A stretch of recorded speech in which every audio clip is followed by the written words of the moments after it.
More on talk पे बात करेंगे स्टूडेंट्स। पिछले लेक्चर्स में आपने देखा था कि हमने इंट्रोडक्शन टू टॉक डिस्कस किया था, जिसमें हमने टॉक के बारे में पढ़ा था कि हमारे पास टॉक जो है वो टर्निंग इफेक्ट ऑफ फोर्स होता है, और इसका जो हमारे पास मैथमेटिकल एक्सप्रेशन आता है वो हमारे पास क्या आता है, tau is equal to R cross F.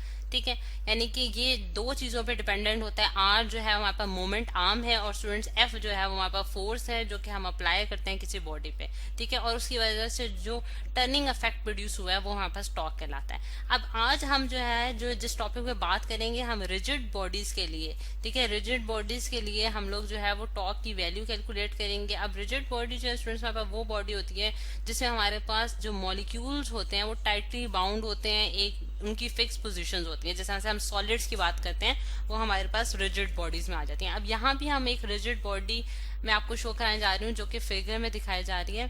आप देख सकते हैं कि ये इस पॉइंट पे यानी कि पी पॉइंट पे अगर मैं एक फोर्स लगाती हूँ इस पे, यहाँ मैं एक फोर्स की आपको डायरेक्शन दिखा देती हूँ। ये हमारे पास स्टूडेंट्स फोर्स है जो कि इस पॉइंट पी पॉइंट पे एक्ट कर रही है। अगर पी पॉइंट पे फोर्स एक्ट करती है तो वो इस बॉडी को जो है सर्कुलर पाथ में रोटेट कराएगी, और ए भी जो है वो इसका एक्सिस ऑफ रोटेशन है, यानी कि जिस एक्सिस के अराउंड बॉडी जो है वो रोटेट कर रही है। अब सेंटर पॉइंट से यानी कि ये जो स्टूडेंट्स हमारे पास जो रॉड है, यानी कि यहाँ अगर फॉर एग्जाम्पल मैं कंसिडर कर लेती हूँ कि ये मेरे पास एक बॉल है जो कि रॉड के साथ अटैच है, और उसका जो मिड पॉइंट है वो हमारे पास यहाँ ओ से डिनोट किया गया।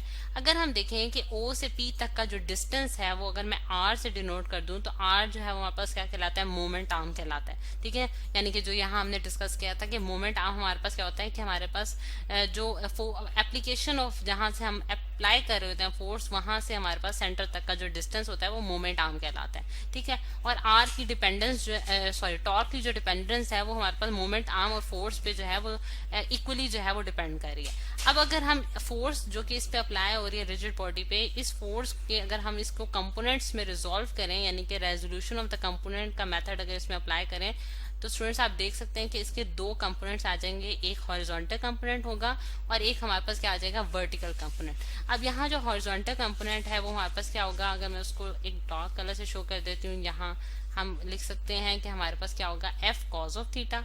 ये हमारे पास आ गया students F cause of theta, F cause of theta. और ये हमारे पास एंगल जो है यानी कि एंगल बिटवीन एफ और आर जो है वो हमने क्या लिया, यहाँ थीटा लिया। ठीक है, और ये हमारे पास है एफ साइन ऑफ थीटा। ठीक है, ये हमारे पास एफ साइन ऑफ थीटा आ गया। अब अगर हम देखें कि हमारे पास जो एफ कॉज ऑफ थीटा का स्टूडेंट्स कंपोनेंट था, यानी कि यहाँ मैं अगर लिख देती हूँ कि एफ कॉज ऑफ थीटा का जो हमारे पास कंपोनेंट है वो in the direction of R है, यानी कि वो और हमारे पास आर जो है वो आपस में क्या है, पैरेलल है या फिर यूनि डायरेक्शनल है या फिर एक डायरेक्शन में है। ठीक है, यहाँ मैं लिख देती हूँ कि in the direction of R, in the direction of R, यानी कि in the direction of R का क्या मतलब है कि आर की जो डायरेक्शन है स्टूडेंट्स, यानी कि मोमेंट आर्म की जो हमारे पास डायरेक्शन है वो उसकी डायरेक्शन और ये एफ कॉज ऑफ थीटा की डायरेक्शन हमारे पास एक डायरेक्शन में आ रहे हैं। और जबकि एफ साइन ऑफ थीटा जो है स्टूडेंट्स हमारे पास क्या है, वो हमारे पास परपेंडिकुलर टू आर है। ठीक है, हमारे पास यानी कि एफ साइन ऑफ थीटा और आर के दरमियान अगर आप एंगल देखें तो हमारे पास 90 का एंगल जो है वो यहाँ बन रहा है। तो इससे हमें पता चला कि ये हमारे पास परपेंडिकुलर टू आर है। अब अगर हम देखना चाह रहे हैं कि हमारे पास वो कौन सा फोर्स का कंपोनेंट होगा जो कि हमारे पास टर्निंग इफेक्ट प्रोड्यूस करने में यानी कि टॉर्क प्रोड्यूस करने में हमारे लिए हेल्पफुल होगा, तो वो उसके लिए अगर हम देखें तो हमारे पास जो कंपोनेंट आ रहा है वो हमारे पास क्या आ रहा है, F sine of theta, F sine of theta into R. ठीक है, अब मैंने F sine of theta into R क्यों लिखा है स्टूडेंट्स, इसकी रीजन क्या है वो हम देखते हैं कि हमारे पास एफ कॉज ऑफ थीटा जो है उसकी डायरेक्शन क्योंकि आर की डायरेक्शन में आ रही है, और उसकी जो लाइन ऑफ एक्शन में से वो लाइन जो है वो पास आउट कर रही है, यानी कि आप देख सकते हैं कि पिवट पॉइंट में से पास कर रही है। और इस चीज में ये वाला जो फोर्स का कंपोनेंट होगा यानी कि एफ कॉज ऑफ थीटा, ये हमारे लिए कोई रोल प्ले नहीं करेगा टॉर्क प्रोड्यूस करने में, यानी कि इसका कोई किरदार नहीं होगा कि वो टर्निंग इफेक्ट प्रोड्यूस कर सके। सो ओनली जो फोर्स का कंपोनेंट आ रहा है वो हमारे पास क्या है, एफ साइन ऑफ थीटा, जो कि परपेंडिकुलर है आर के। इस चीज को हम इस तरह से भी समझ सकते हैं स्टूडेंट्स कि जिस तरह से आपने देखा था कि हमने इंट्रोडक्टरी लेक्चर में जो है वो एक डोर की एग्जांपल दी थी कि डोर का जो हैंडल है उसके ऊपर हम एक परपेंडिकुलर डायरेक्शन में फोर्स लगाते हैं इसको मूव कराने के लिए, यानी कि इसको खोलने या बंद करने में। और ये जो है हमारे पास स्टूडेंट्स, ये हमारे पास क्या होता है, एक्सिस ऑफ, मतलब कि जिस एक्सिस के अराउंड जो है वो बॉडी रोटेट कर रही है।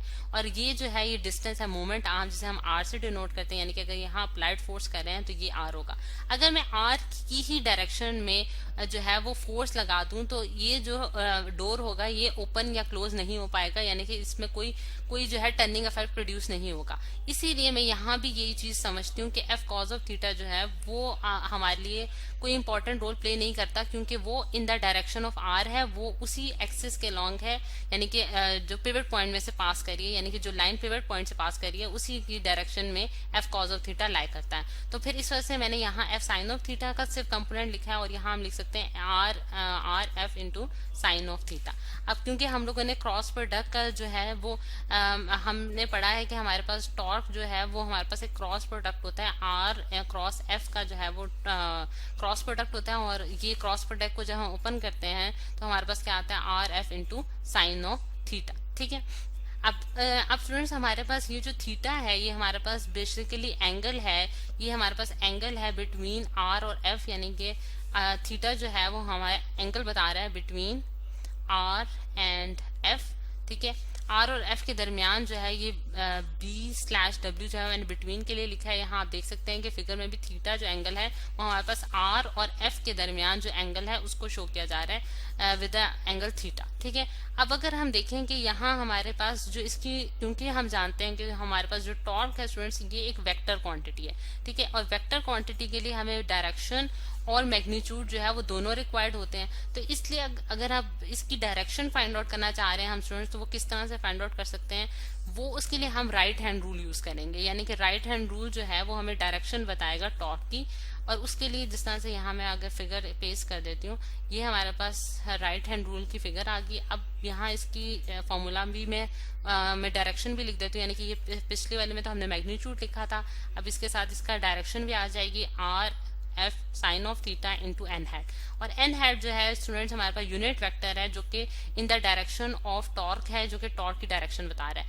अब इस फिगर में आप देखें कि राइट हैंड रूल के जरिए जो है फिंगर्स को जो है वो उसके मुताबिक रखा गया, यानी कि ये जो है हमारे पास आपकी जो पॉइंटर वाली फिंगर है ये आपको आर की डायरेक्शन में नजर आ रही है। ठीक है। मिडल फिंगर जो है वो हमारे पास एफ की डायरेक्शन में, एफ साइन ऑफ थीटा की डायरेक्शन में, यहाँ more specifically F sine of theta लिखना चाहिए, एफ साइन ऑफ थीटा की डायरेक्शन में। तो जो थंब होगा स्टूडेंट्स हमारे पास वो हमें बताएगा टॉर्क की डायरेक्शन। ठीक है। और ये हमेशा क्या होता है, परपेंडिकुलर टू द प्लेन होता है जिसमें हमने आर और एफ रखा होता है, यानी कि जिस प्लेन में हमारे पास आर और एफ लाई कर रहा है, यानी कि आर और F sine of theta lie कर रहा है, उसकी बिल्कुल परपेंडिकुलर डायरेक्शन में हमारे पास एन हैट लाई करेगा। ठीक। और इसका जो अब ये तो डायरेक्शन पे बात होगी। अब यूनिट की अगर हम बात करें स्टूडेंट्स, तो यूनिट जो है यूनिट ऑफ टॉर्क हमारे पास क्या होगा, क्योंकि हमें पता है कि आर जो है वो हम मीटर्स में मेजर करते हैं। ठीक है। और फोर्स जो है वो न्यूटन में मेजर होती है, तो न्यूटन मीटर जो है वो हमारे पास इसका जो है यूनिट आ जाता है। ऐसा यूनिट जो है वो हमारे पास टॉर्क का क्या है, न्यूटन मीटर। अब अगर हम देखें स्टूडेंट्स के हम जिस तरह से हमने न्यूटन सेकंड लॉ पढ़ रखा है F is equal to ma, तो हम ये जानते हैं कि जब हम फॉर एग्जाम्पल कोई हमारे पास कार है या कोई बॉडी है जिसका कुछ मैस है, और अगर हम उसमें फोर्स लगाएं, F फोर्स लगाएं, तो उसमें एक एक्सेलरेशन प्रोड्यूस होती है जिसे हम A से डिनोट करते हैं। बिल्कुल इसी तरह जो हमारे पास टॉर्क है स्टूडेंट्स वो हमें बताता है कि अगर हम किसी बॉडी में टर्निंग इफेक्ट प्रोड्यूस करते हैं, यानी कि उसको रोटेट कराते हैं, तो उसमें जो एंगुलर एक्सेलरेशन प्रोड्यूस होगी, जैसे मैं अल्फा से अगर डिनोट कर देती हूँ, तो ये हमारे पास जो है ये हमें बताएगा कि इस बॉडी में कितनी एंगुलर एक्सेलरेशन कितनी प्रोड्यूस हुई है। जिस तरह से हमें लीनियर केस में हमें या फिर ट्रांसलेटरी केस में हमें फोर्स जो है वो एक्सेलरेशन की वैल्यू बता रही होती है, बिल्कुल इसी तरह एंगुलर केस में हमें टॉर्क जो है वो एंगुलर एक्सेलरेशन की वैल्यू बताता है। और अगर हमारे पास स्टूडेंट्स एक बॉडी जो है वो रेस्ट पे हो, यानी कि रेस्ट में हो, या फिर वो जो है यूनिफॉर्म एंगुलर वेलोसिटी से मूव कर रही हो। ठीक है। यूनिफॉर्म एंगुलर वेलोसिटी से मूव कर रही हो, तो इन दोनों केसेस में जो है हमारे पास टॉर्क की वैल्यू जो होगी, टॉर्क की वैल्यू जो है वो हमारे पास जीरो आएगी। क्यों? क्योंकि हम ये जानते हैं कि यूनिफॉर्म एंगुलर एक्सेलरेशन का क्या मतलब है कि बॉडी जो है वो एक एक मतलब एक पर्टिकुलर इंटरवल्स के साथ उसमें वेलोसिटी में जो है वो चेंज आ रहा है, जिसकी वजह से जो है उसकी वेलोसिटी में जो सॉरी मतलब कि rate of change of velocity जो है वहां पर एक्सेलरेशन कराती है। जब उसमें चेंज नहीं आ रहा वेलोसिटी में, तो इसका मतलब है कि उनके उसके पास एंगुलर एक्सेलरेशन जीरो होगी, यानी कि अल्फा की वैल्यू हमारे पास क्या होगी, जीरो होगी, जिसकी वजह से हमारे पास टॉर्क जो है वो जीरो हो जाएगा। जब एंगुलर एक्सेलरेशन नहीं होगी किसी बॉडी में स्टूडेंट्स, तो उसका टॉर्क भी नहीं होगा।